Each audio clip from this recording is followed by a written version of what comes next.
안녕하세요. 저는 남편과 이혼하고 딸과 둘이 살고 있는 30대 후반의 이혼녀예요. 길다면 길고 짧다면 짧은 제 인생에서 결혼이라는 몇 년의 기간은 그다지 기쁜 추억이 많이 없어요. 그렇다고 삶에 찌들었거나 엄청 불행했다는 건 아니에요. 그냥 그런 특별한 추억이 남아있지 않을 만큼 이혼 당시의 충격이 컸을 뿐이니까요. 생각해보면 좋은 일도 있었죠. 결혼한다는 것도 기쁜 일이었고 아이를 낳게 된 것도 기쁜 일이었죠. 아마 제 인생에서 가장 중요한 일을 꼽으라면 딸아이가 태어난 순간을 선택할 거예요. 그만큼 제게 딸아이는 특별하거든요. 그런 아이를 힘들게 한 건 다름 아닌 남편과 저 두 사람이었죠. 그래서 지금은 아이에게 물질적인 것보다 사랑과 관심을 더 많이 주려고 노력하고 있거든요. 제가 남편과 결혼하게 된 건 아주 작은 계기 때문이었어요. 생선살을 발라주는 걸 보면서 결혼해야지 느꼈거든요. 우리 집 분위기가 워낙 가부장적이라서 결혼은 항상 다정한 남자와 해야지 하고 생각했었거든요. 그 다정함에 유통기한이 있고 다른 사람에 쉽게 향할 줄 알았더라면 그런 어리석은 선택은 하지 않았을 텐데 말이죠. 결혼할 때는 그래도 즐거웠어요. 저희는 다른 커플들과는 다르게 집 때문에 고생할 필요는 없었거든요. 시모 이름으로 된 두 채의 아파트 중 하나를 우리에게 내어주셨으니까요. 당시 시댁에는 시모 혼자 계셨어요. 시부는 결혼 전 돌아가셨고 그 이후 시모가 시부의 모든 재산을 받았거든요. 시부가 살아계실 때 자기 재산은 부인에게 준다고 약속했으니까요. 아마 아들이 시모에게 관심도 두지 않을까봐 걱정하신 것 같았어요. 그 이야기를 들으니 두 분이 서로 무척 사랑했다는 생각이 들었죠. 그렇게 저희는 시모 덕택에 집에 돈 들일 일 없이 신혼생활을 시작할 수 있었어요. 대신에 오랜 간병 생활로 몸이 많이 안 좋아지신 시모의 병시중은 제가 들 수밖에 없었어요. 그것에 불평을 말할 뻔뻔함은 제게는 없어요. 집에 세간살이마저 다 도와준 시모를 어떻게 제가 모르는 체 할 수 있겠어요? 그렇게 시모의 병원과 집, 직장을 오가는 일이 반복되었어요. 크게 힘들지 않았던 건 이 세 곳이 모두 가까웠기 때문이기도 했어요. 그런데 그런 저희 부부에게 위기가 찾아온 건 딸아이를 낳고 얼마 지나지 않았을 때였어요. 점점 늦게 들어오는 남편, 늦게 들어오는 이유를 물으면 수상할 정도로 말이 많아지는 남편의 반응, 그리고 결정적으로 향수 냄새가 묻은 옷가지와 차에서 귀걸이를 발견했을 때였죠. 증거가 차고 넘치는데도 저는 추궁할 생각도 못했어요. 아닐 거라는 생각만 했죠. 그 다정한 남편이 설마 나를 두고 바람을 피울까? 그렇게 자신만만하게 생각했던 것 같아요. 그런데 아니더라고요. 시간이 지날수록 남편은 제게 돌아오기는커녕 점점 더 멀어졌어요. 집에 오는 시간은 더 늦어지고 외박까지 할 무렵에는 정말 미쳐버리겠더라고요. 결국 참지 못하고 남편의 뒤를 캤어요. 그러다가 그 여자가 어느 대학의 대학생이라는 걸 알게 됐어요. 진짜 미치겠더라고요. 이미 30이 넘은 남편과 20대 초반의 여성. 아무리 불륜이라도 이렇게까지 어린 여성과 바람을 피우는 남편과 자신과 띠동갑이 넘는 남자를 만나는 상간녀의 마음을 도저히 이해할 수 없었거든요. 저는 남편에게 비밀로 하고 상간녀부터 만났어요. 물론 상간녀가 저와 만난 이야기를 남편과 할 테지만 상관없었어요. 우선 확인하고 싶은 게 있었거든요. 직접 눈앞에 두고 있으니 정말 어려 보이더라고요. 그 순진함과 탱글탱글함을 앞에 두니 구토가 나올 만큼 기분이 역겨웠어요. 학생, 지금 만나는 남자 유부남이에요.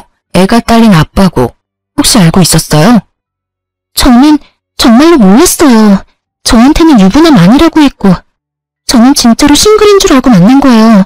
제 또래는 너무 어린애 같아서.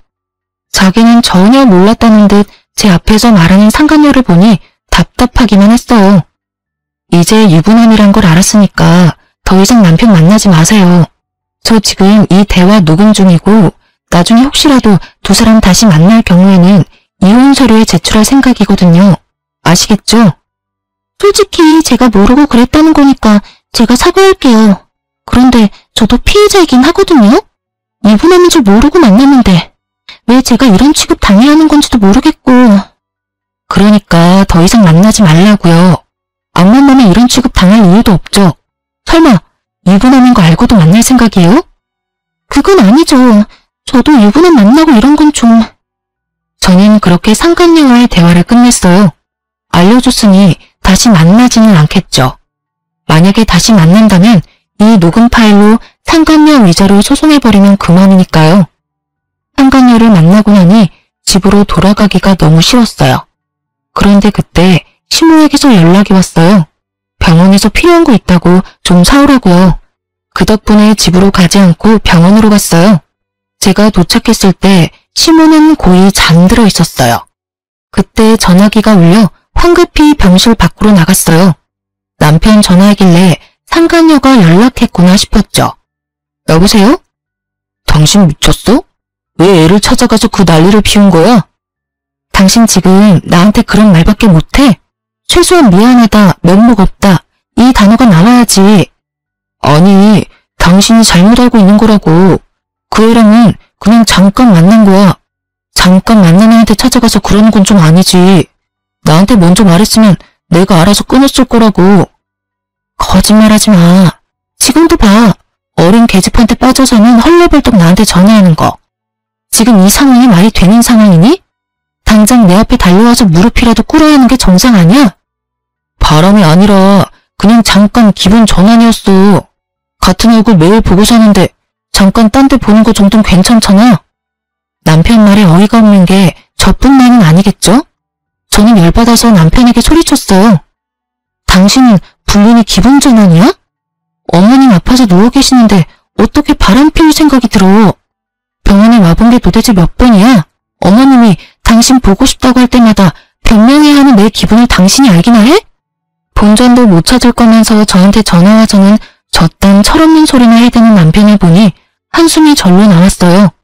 그렇게 남편과의 통화를 뒤로하고 병실에 들어갔는데 아차 싶었어요.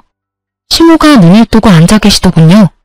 전화 내용을 들었을까봐 걱정되던 차에 시모가 제게 말하더라고요. 재훈이한테 전화해서 내일 병원 오라고 해라. 제가 아무 말 없이 가만히 있자 시모가 자기 핸드폰을 찾더라고요. 어머님, 몸도 안 좋은데 움직이지 마세요. 제가 그 애한테 문자 보내놓을게요. 결국은 문자를 보내고 다음날 저와 남편은 병원 앞에서 만났어요. 남편은 외박을 했거든요. 제가 뭐라 말해도 묵묵부답, 화를 내도 짜증을 내도 달래보아도 아무 반응 없는 남편에게 저도 말이 없어졌어요. 시모 병실에 들어갔더니 어머님이 남편에게 그러더군요. 너 애미 놔두고 새파랗게 젊은 년이랑 바람난 게 사실이냐? 어머니, 그런 거 아니에요. 이 사람이 뭐라고 했는지는 모르겠지만 그냥 아는 사이일 뿐이고 바람 뭐 그런 거 아니라고요. 그래? 그러면 다행이구나. 네가 만약에 정말 바람이라도 피운 거였으면 내가 부끄러워서 며느리 앞에 얼굴도 못 들 뻔했어. 아들 새끼는 엄마 병원에 쳐넣어놓고는 얼굴 한번 안 비치고 며느리가 늙은 시무 수발을 다 들고 있으니 말이다. 이런 와중에 네가 염치도 없이 바람까지 피면 내가 접시물에 코박고 죽는 게 낫겠지. 안 그러냐? 시무의 말에 남편이 입을 꾹 다물더라고요. 그 말을 들으니 자기 잘못이 더 다가왔나 봐요. 네가 결백하다니까 아무 문제 없겠구나. 내가 내 명의 아파트 2채 중에 너희 살고 있는 집 아파트 명의 며느리 앞으로 해놨다. 둘이 별 문제 없으면 누구 앞으로 해놔도 문제 없겠지. 그렇지? 그 말에 남편이 답답하다는 듯 버럭 소리를 지르더라고요. 어머니, 그 아파트를 왜 남한테 줘? 내가 어머니 아들인데. 며느리가 왜 남이야? 이 병원 간호사가 보면 네가 남이야 이놈아. 아니, 주발 들어준 며느리한테 가지고 있는 집 한 채 못 주도록 하면 내가 부려먹는 거밖에 더 되겠니? 네가 자주 얼굴 비췄으면 이런 일도 없었을 게다. 너도 바람 안 핀다며. 그럼 누가 집 명의자든 상관없을 거 아니야? 둘이 계속 결혼 생활 유지하면 어차피 너일 건데. 그 말에 남편은 또 말을 잃어버렸어요. 맞는 이야기죠. 남편이 외도를 하지 않으면 그 집은 부부의 집이니까요. 그래도 어머니, 그 집이 어떤 집인데? 그 집이 어떤 집인데? 네가 그 집 살 때 돈 못 해줬어? 그것도 아니면 내가 누구한테 주든 신경 꺼. 나는 나한테 성의를 다한 사람 무시하는 정신나간 노인네가 아니야. 엄마가 아파서 오늘 내일 하는데 어린 년이나 만나고 다니는 네가 더 정신이 나갔지. 내가 경고하는데 바람 피우는 것도 걸리면 나머지한테도 며느리 앞으로 돌려놓을 거니까 알아서 해. 결국 남편이 놀랐는지 시모에게 그러더군요. 알았어요. 알았다고요.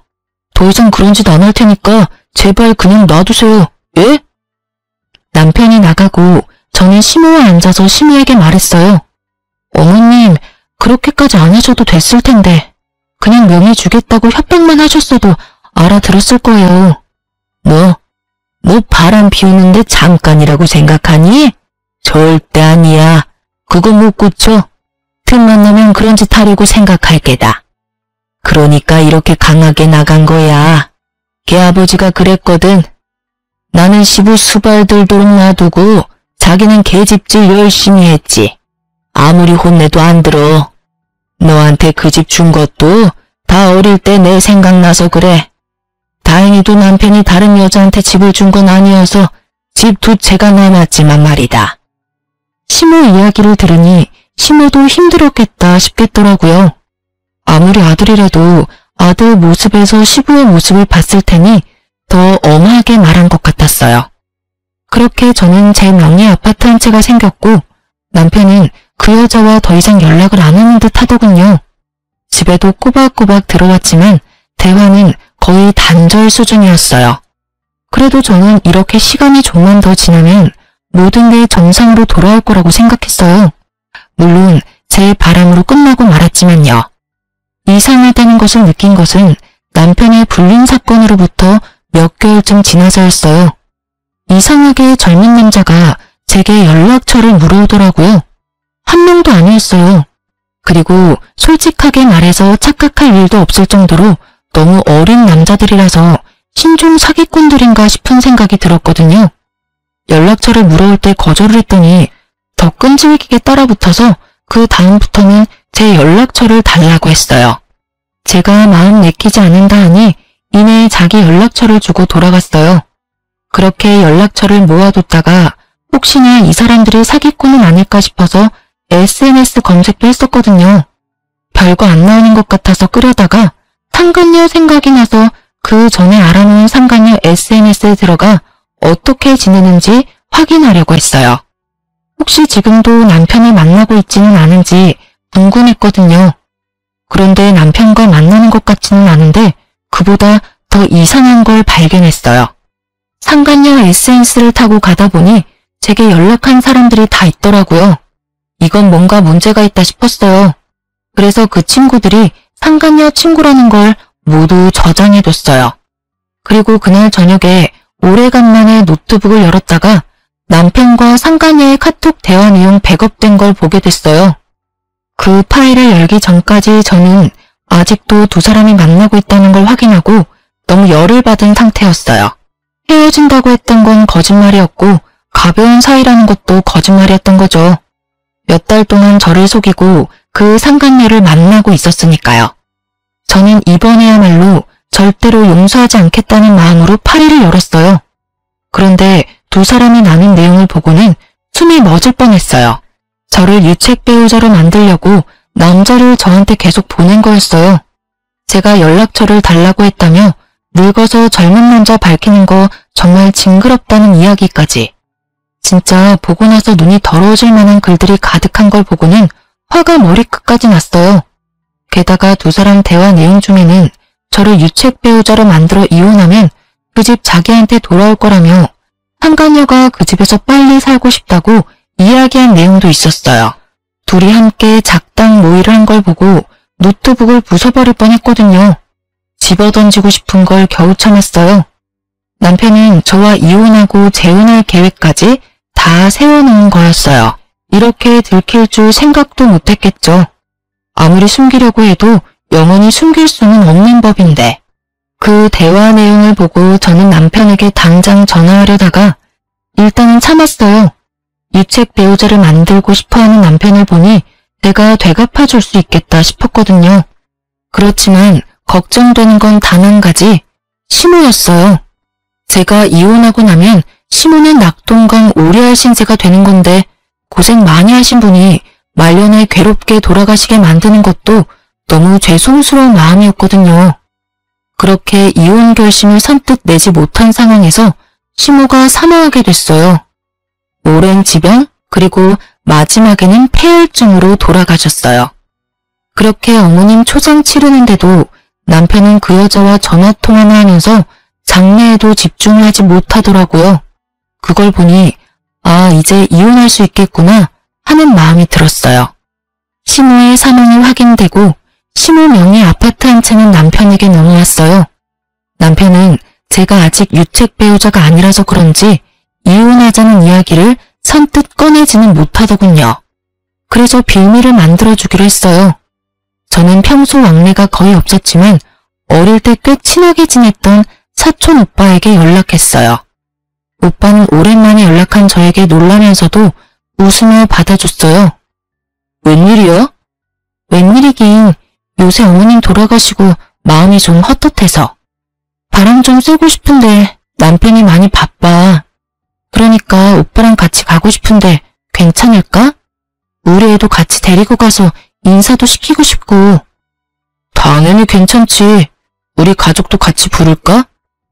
아니 미안한데 오빠만 나와줄 수 있어? 언니까지 있으면 좀 미안할 것 같기도 하고. 그래, 알았어. 내가 잘 어울려줄게. 와이프한테는 내가 미리 알려두고. 그렇게 저는 유책 배우자가 되기 위해 열심히 사촌 오빠와 재밌는 시간을 즐겼어요. 팔짱도 끼고 같은 차도 타고. 오빠가 왜 이렇게 들러붙냐며 뭐라 할 때 제가 이야기했거든요. 남편이 나 유책 배우자 만들려고 하는데 일부러 그렇게 만들어주려고 한다고요.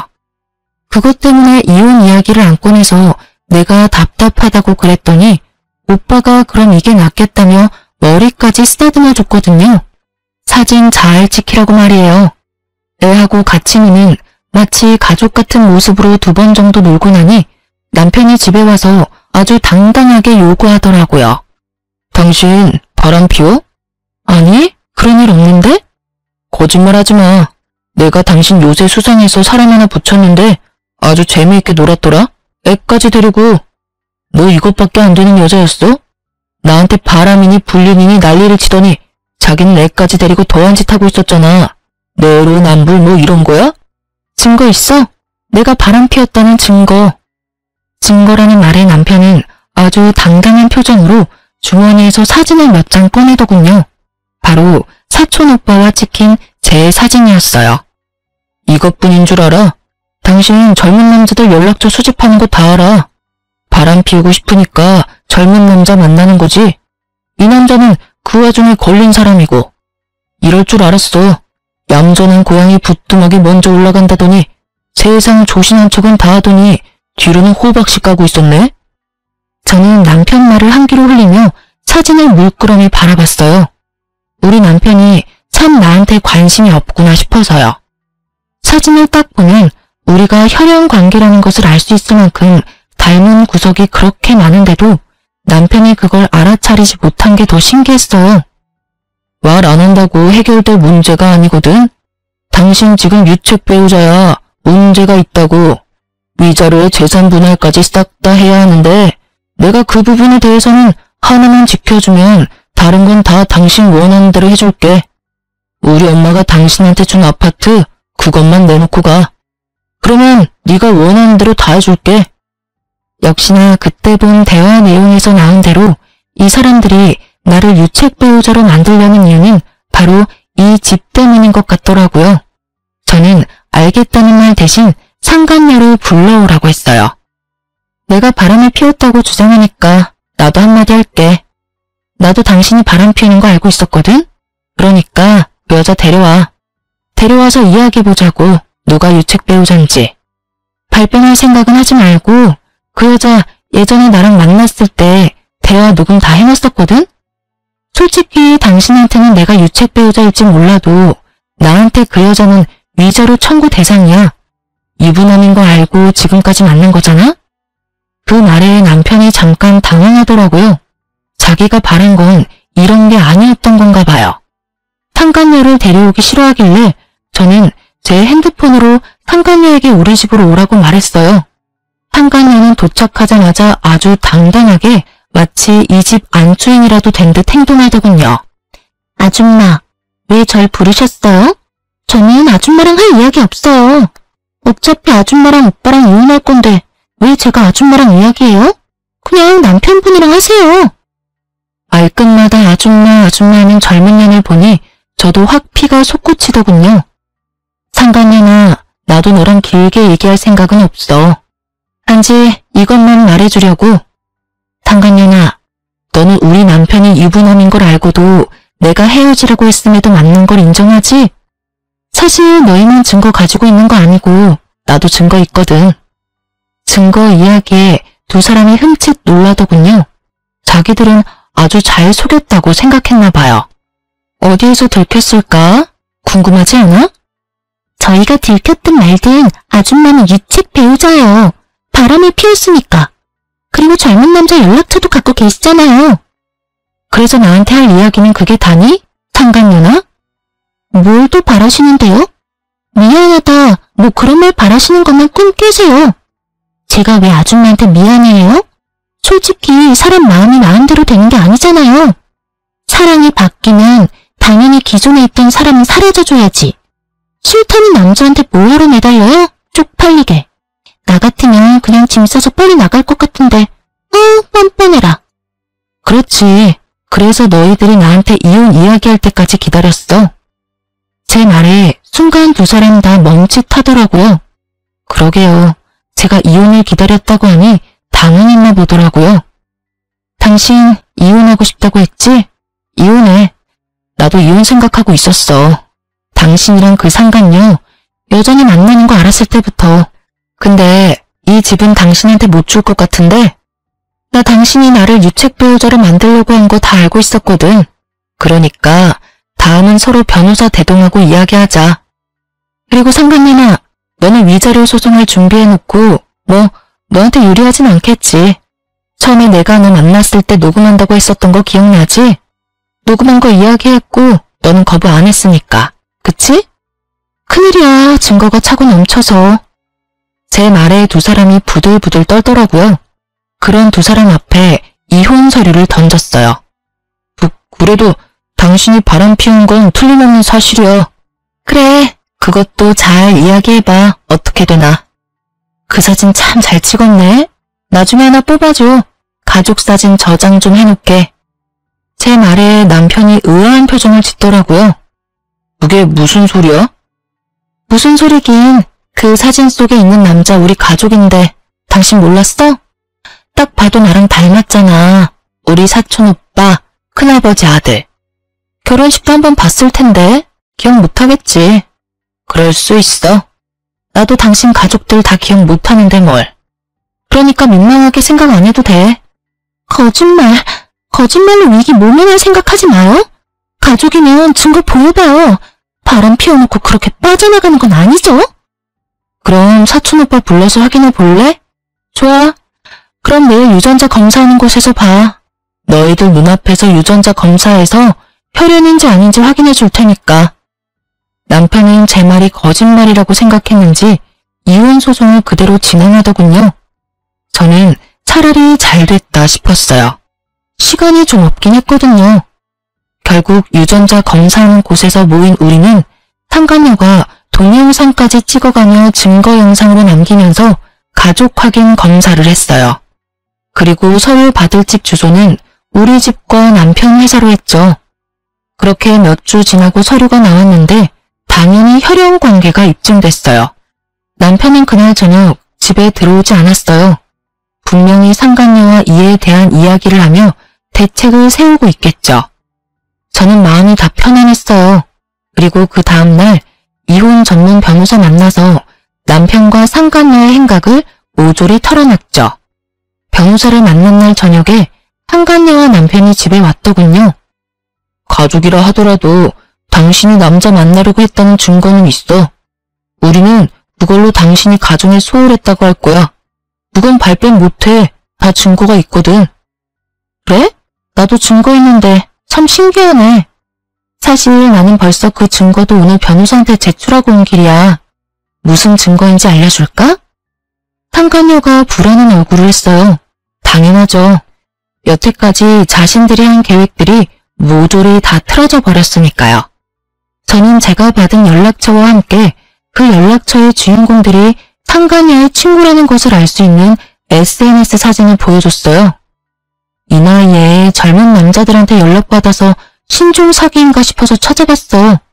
그런데 그 사람들 사기가 아니라 누군가한테 고용된 사람들이었나 보더라고.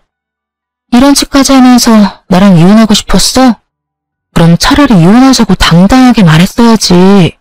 좋아하는 여자가 생겼다고 이혼하고 정정당당하게 재산 분할해서 헤어진다는 선택지는 어디다 갖다 버렸어? 진짜 당신들 인간 이하인 거 알기는 해? 결국 참다 폭발한 제가 소리를 질렀어요. 이쯤 되면 미안하다 우리가 잘못했다 할 줄 알았는데 절대 그런 소리 안 하더군요. 입에 지퍼라도 달아놓은 것처럼요. 그래서 제가 폭발해버린 거죠. 유책 배우자 만들어서 내보내면 이 집이 당신 소유가 될 줄 알았어? 근데 어쩌나? 유책 배우자 만들려고 했던 게 뭐이고 그런 사실조차도 없는데 말이지. 나는 당신 외박한 사실, 상간녀 만난 거, 나를 유책 배우자로 만들려고 했다는 것 다 용서 못해. 소송하면 당신한테 유리할 줄 알았지? 천만에. 내가 더 유리하거든? 당신은 유책 배우자의 육아 방임까지 했어. 게다가 수발도 나한테 전임시키고 열심히 상간녀 만났지. 그 증거들도 다 있으니까 어디 해봐. 열심히 이혼 소송 해보라고. 그리고 당신 짐 다 싸들고 지금 당장 내 집에서 나가. 더러운 면상 꼴도 보기 싫으니까. 제 말에 남편은 멍하니 있는데 상간녀가 바락바락 대들더라고요. 아줌마, 이 집 당신 거라고 사람 함부로 내보내면 안 되죠. 아직까지 두 사람 부부 사이인데 나가라 말아 할 수 있는 거 아니잖아요. 그래? 그럼 너만 나가던가. 오래 상간녀라고 위안답시고 달려들기는. 안 나가면 신고할 거야? 제가 왜 나가요? 오빠랑 같이 있을 거예요. 아줌마가 뭔데 날대로 나가래? 결국 저는 참다 못해 부엌에 가서 묵은 소금을 봉지째 들고 왔어요. 그리고 상간녀에게 뿌리며 말했죠. 빨리 나가, 재수 옴붙을라. 너 같은 게 있으면 이 집도 부정 탈 것 같으니까 빨리 나가. 결국 제 소금 세례에 놀란 두 사람은 집에서 나갔어요. 상간녀가 입구에서 큰 소리 뻥뻥 치더라고요. 나도 이딴 집 하나도 안 좋아. 오빠, 상속받은 집 한 채 더 있죠? 우리 거기 가요. 어이가 없어서 누가 거지인 줄 아나? 상간녀는 이 집을 잃는데도 그리 아쉬워하진 않더라고요. 남편이 재산이 많은 줄 알고 있는 것 같았으니까요. 실제로는 쥐뿔도 없는데 말이죠. 저는 소리 빽빽 지르는 상간녀를 입구에 세워두고 크게 웃어 보였어요. 그 남자랑 만나면 모든 게 네 생각대로 될 것 같지? 근데 어떡하나? 유책 배우자로 뒤집어 씌우려고 했던 것도 실패, 유부남 뺏어서 팔자 고쳐보려고 했던 것도 곧 실패로 끝나겠네? 잘해봐. 힘든 역경이 몰아쳐도 두 사람의 사랑이면 잘 이겨낼 수 있을 테니까. 상간녀와 남편은 제 말을 이해하지 못하더라고요. 그럴 수밖에 없겠죠. 저 두 사람은 모르고 있거든요. 신우에게 숨겨진 비밀을요. 저도 최근에 알게 된 사실이 하나 있었어요. 어머님이 돌아가시고 얼마 안 됐을 때였어요. 그때 저는 신우 돌아가시고 얼마 안 되었을 때라 연차를 쓰고 쉬고 있었거든요. 그런데 누가 집에 찾아왔었어요. 어떤 남성분인데 어머님보다는 좀 어려 보이더군요. 저를 보더니 의아한 표정으로 신우 이름을 대더니 여기 없냐고 묻더라고요. 저희가 신혼집을 차린 게 10년이 다 되어가는데 찾아온 거 보면 꽤 오래된 지인인 듯 했어요. 저는 신우의 부고를 알렸고 상대방은 적잖이 놀라더군요. 그러고서는 굉장히 난감한 표정을 하더라고요. 제가 집 주인에게 돈을 빌려준 적이 있어요. 매달 이자를 꼬박꼬박 줬는데 갑자기 이자가 안 들어오고 연락이 끊겨서 와본 거예요. 그런데 그런 일이 있는 줄은. 저는 신우가 돈을 빌렸다는 말에 솔직히 조금 놀랐어요. 전혀 돈을 빌릴 만한 분이 아니었거든요. 저희 어머님이 돈을 빌리셨다고요? 혹시 무슨 일 때문에 빌린 건지 알 수 있을까요? 부군 병원비도 막막한데 아들 결혼까지 겹쳐서 돈이 필요하다고 해서 빌려줬어요. 집을 담보로 말이죠. 그때 누님 말로는 집이 2채나 되는데 어차피 자기 몸이 얼마 못 버틸 거라고. 죽으면 자기 살고 있는 집도 필요 없어질 테니 살고 있던 집을 담보로 돈을 빌려달라고 하더군요. 담보 물건 주소는 여기가 아니긴 한데 거기 가봐도 인기척이 없어서 여기로 와봤어요. 저는 순간 소름이 쫙 끼쳤죠. 시모가 남편 혼낼 때 한 말이 이런 뜻이었나 싶더군요. 둘이 이혼 안 하면 별일 없을 거라는 말요. 그냥 협박하려고 한 말인 줄 알았는데 그게 아니라 진짜 그런 거였어요. 남편과 제가 이혼하지만 않는다면 그 집은 잃어도 저희가 살고 있는 집은 남아있었을 테죠. 저는 그 사람에게 말했어요. 저는 며느리 되는 사람인데 어머님이 돌아가시기 전에 이 집을 제 명의로 돌려주셨어요. 그리고 지금은 남편과 이혼을 하게 됐고요. 혹시나 어머님께 빌린 돈 받으시려면 제가 아니라 아드님한테 따로 연락하시는 게 좋을 것 같네요. 그런데 저희도 차용증을 미리 확인해 볼 시간이 필요하니까 한 달 뒤쯤에 연락 좀 주시겠어요? 지금은 경영이 없어서 일단 장례 상속 다 정리되면 그때 연락을 드릴게요. 그렇게 말하고 저는 그 채권자를 돌려보냈거든요. 그리고 그날 저녁 바로 시모가 살던 집에 들어가서 차용증을 찾았어요. 어디다 놔뒀나 싶었는데 통장과 집문서 등을 전부 뭉쳐서 옷장, 속옷 칸 아래에 다 모아놓으셨더라고요. 그리고 그 안에서 진짜 차용증을 발견했어요. 돈을 빌린 건 어머님, 금액은 5천만 원. 이자만 매달 갚고 원금은 상환기간 끝나는 날에 갚는 걸로요. 상환기간은 이번 연도 말이었어요. 그리고 그 부분만 볼펜 색깔이 좀 달랐어요. 아마 최근에 두 분이 만나서 상환기간을 다시 쓴 것 같더라고요. 이미 자기 죽음을 예측하고 계신 것처럼요. 저는 그 차용증과 문서들을 원래 있던 자리에 두고 시모 집을 나왔어요. 남편과 이혼하면 남편이 직접 저 돈을 모두 갚도록 만들려고요. 그렇게 이혼은 여러 가지 긴 과정을 거쳐서 드디어 몇 달 만에 마침표를 찍게 됐어요. 저는 공식적인 남남이 되었고요. 딸의 친권과 양육권은 제가 가지게 되었고 집도 지켰죠. 남편은 되지도 않은 술수를 쓴 것 때문에 오히려 제게 더 많은 걸 지불해야 했어요. 그리고 저는 시모의 채권자에게 연락을 해서 남편과 이혼을 했으니 앞으로는 그 집 상속받은 남편에게 연락하라고 했어요. 그 뒤로 얼마 지나지 않아 남편에게 연락이 오더군요. 당신 어머니 집에 있는 이 차용증 뭐야? 당신이 거기 놔두고 간 거야? 당신이 상속받았는데 당신이 알겠지. 그걸 왜 남인 나한테 물어? 우리 이혼해서 이제 남남이잖아. 그런 일은 혼자서 알아서 처리해야지. 잔소리 그만하고 무슨 일인지 당신 아는 거 없어? 이게 왜 여기 있는지 어머님이랑 친했으니까 알 거 아니야. 자식이 돼서는 어머니에 대해 아는 게 하나도 없는 게 불효라면 불효일지도 모른다고 생각했어요. 자주 만났다면 그걸 모를 일이 없었겠죠. 뭐 시모가 꼭꼭 숨기긴 했지만 어머님이 돈 빌리셨대. 그 집 담보로. 얼마 전에 그 돈 받으러 채권자가 집에 왔었어. 뭐? 그럼 나한테 먼저 말했어야 할 거 아니야. 너 설마 나한테 일부러 이거 숨겼어? 일부러 숨기고 말고 할 것도 없이 당신이 집에 안 들어왔잖아. 게다가 내 말 들은 적이라도 있어? 전부 다 당신 할 말만 하고 나가버렸지. 내가 이야기할 틈이라도 줬니? 어이가 없어서. 그리고 내 엄마가 돌아가신 게 아니라 당신 어머니가 돌아가셨어. 그러면 유품 정리는 당신이 해야 하는 거 아니야? 그것마저 와이프한테 다 맡기니 그런 것도 모르지. 제 말에 전 남편이 이를 갈더라고요. 뭐라 대꾸하고 싶은데 제 말에 틀린 말이 있어야 말이죠. 그분이 하는 말이 어머님이 자기 죽으면 그 집 팔아서 나온 돈으로 빚 갚는다고 했대. 그러니까 당신이 그 집 팔아서 상환하던지 아니면 5천만 원을 자력으로 마련하고 그 집을 살리던지 그건 당신이 알아서 해. 사랑하는 상간녀가 당신이랑 같이 있는데 뭐가 문제겠어? 그렇지? 제 말에 핸드폰 너머 전 남편의 한숨 소리만 들리더군요. 이걸 미리 알았다면 이 남자가 저와 이혼을 했을까요? 절대 이혼 얘기 안 꺼냈겠죠. 저라도 있어야 어머님 빌린 돈을 어떻게든 적은 돈 들여 갚을 수 있었을 테니까요. 그런데 막상 까보니 대출 담보로 잡힌 집은 자기가 상속받은 집이고 멀쩡한 집이 제 명의로 된 거잖아요. 너 설마 이런 거 다 알고 그 아파트 당신 명의로 돌렸어? 내가 어떻게 알았겠어. 당신도 알다시피 그 아파트 내 명의로 바꿔준 거 어머님 뜻이야. 당신도 다 들었잖아. 아, 그러고 보니 그때도 당신 잘못으로 그 아파트가 내 명의가 됐네? 지금도 당신 잘못으로 당신 아파트가 없어질 상황이고 당신도 참 대단하네.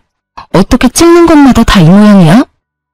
핸드폰 너머로 열받아서 소리를 지르는 상간녀 목소리가 들리더군요. 이게 다 뭐야? 오빠 그러면 이제 이 집도 없는 거야? 와, 진짜 말도 안 나오네? 이건 좀 아니잖아. 저 아줌마한테 이걸 못 맡겨? 그 소리를 듣고 저는 전 남편에게 말했어요. 사랑하는 상간녀가 힘들어하네? 우리는 남남이라서 그거 나한테 못 맡길 거라고 상간녀한테 알려줘. 그리고 앞으로는 이런 일로 나한테 전화하지 마. 당신 일은 당신이 알아서 해. 그러고 저는 전화를 끊었어요.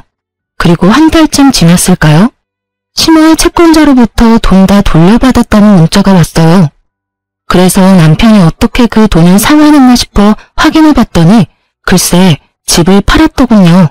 상간녀가 그 집을 팔기를 원하지 않았을 텐데 어떻게 잘 팔았구나 싶었는데 팔고서는 그 차액으로 전세를 들어간 게 아니라 월세를 빌려 들어갔다고 하더군요. 이상했어요. 못해도 억은 넘는 집 팔고 5천만 원 갚고 나면 돈이 남을 텐데 그 돈이 다 어디로 갔냐 그 말이죠. 남편은 2달 뒤에 제게 찾아왔더군요. 그러고는 제발 용서해달라며 무릎부터 꿇었어요. 아파트 현관 입구에서 그러는 게 너무 남보기 부끄러워 어쩔 수 없이 집 안으로 들였더니 집안을 쭉 둘러보고는 시무룩해지더군요. 자기 흔적이 다 사라져서 그랬던 것 같은데 어쩌라고요. 이제는 딸이랑 둘만 사는 집인데. 여기 왜 왔어? 당신 이미 이혼했고 남남이야. 애가 보고 싶으면 면접 교섭권 써서 밖에서 만나던지. 미안해. 여보, 당신 없이 사는 거 너무 힘들어. 나한테는 당신이 필요하다는 걸 이제야 깨달았어. 그러니까 제발 딸이랑 같이 내 곁에 돌아와주면 안 될까? 무슨 귀신 씨마를 까먹는 소리야. 실없는 소리 할 거면 집에 가. 어이가 없어서. 젊은 여자 쫓아서 이혼하자고 한 건 당신이야. 그런 일을 당하고도 널 받아주면 내가 여기 왜 있어? 절에 가서 비구니가 되던지 성당 가서 수녀님을 했겠지. 난 그렇게 이해심 많은 여자가 아니야. 그러니까 제발 헛소리 좀 그만해.